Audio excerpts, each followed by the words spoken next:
Europe will not stand by and watch a rerun of the terrible conflict that has killed millions of people in Rwanda and the Congo over the last 15 years. That is what the British Foreign Secretary David Miliband said when he flew out there at the weekend. He's on the line now. Good morning to you. Good morning.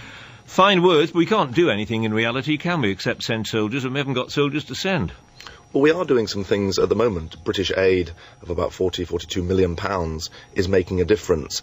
But the critical thing, obviously, is to improve the security. There are 17,000 UN troops in the Democratic Republic of Congo, about 5,000 in the key province in the east that was mentioned in the headlines, and they are providing the protection for the aid to get to the distressed people on the DRC-Rwanda border. So that's an important thing that we can do. But we also have to recognise that without a political settlement, there's never going to be any progress. And that was an important focus, as well as a humanitarian one, for the trip that I made over the weekend. Yes, but political settlement meaning what precisely? We've had so many political settlements over the years that we both know they don't work.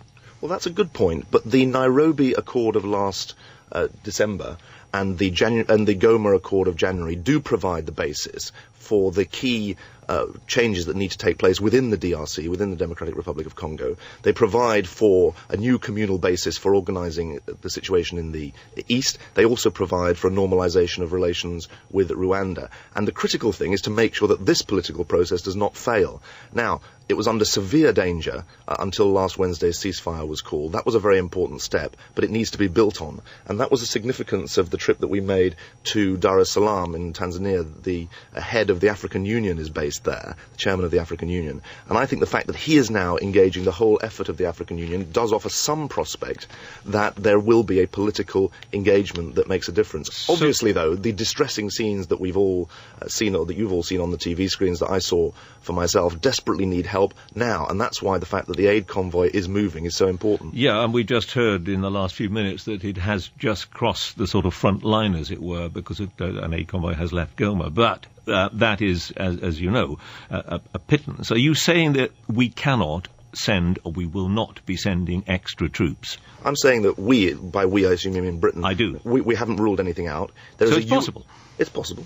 There's a UN force of 17,000, as I say, and the key head of the UN peacekeeping operations, a Frenchman called Alain Leroy, has arrived in the country yesterday. He's making an assessment of the UN situation, of the MONUC force, the UN force, and he's going to be reporting back to the Security Council. There are contributors from, I think, a dozen or more countries in the UN force already that make up the 17,000. And I think it's right to see this through a UN perspective, because this is the biggest UN mission ever. $1 billion a year is being spent on UN forces, and I think it's right to see this through the UN perspective. But that $1 billion pales, rather, when you compare it with what is at the root of Congo's problems and always has been, and that is other people wanting its riches and plundering the country. And when I say other people, I mean obviously the militias, but supported by, one way or the other, however deviously, large multinational corporations who want the stuff coming out of Congo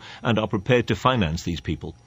Well, I think that the most proximate raiders, if you like, on the riches of the Congo have actually been from neighbouring forces from neighbouring countries rather than multinationals. And they have to sell the stuff to somebody, don't they? Well, they do, you're right, and the economics of this are important. But as we remember from Vital the 90s... rather than important, with respect. Well, hang on, with respect...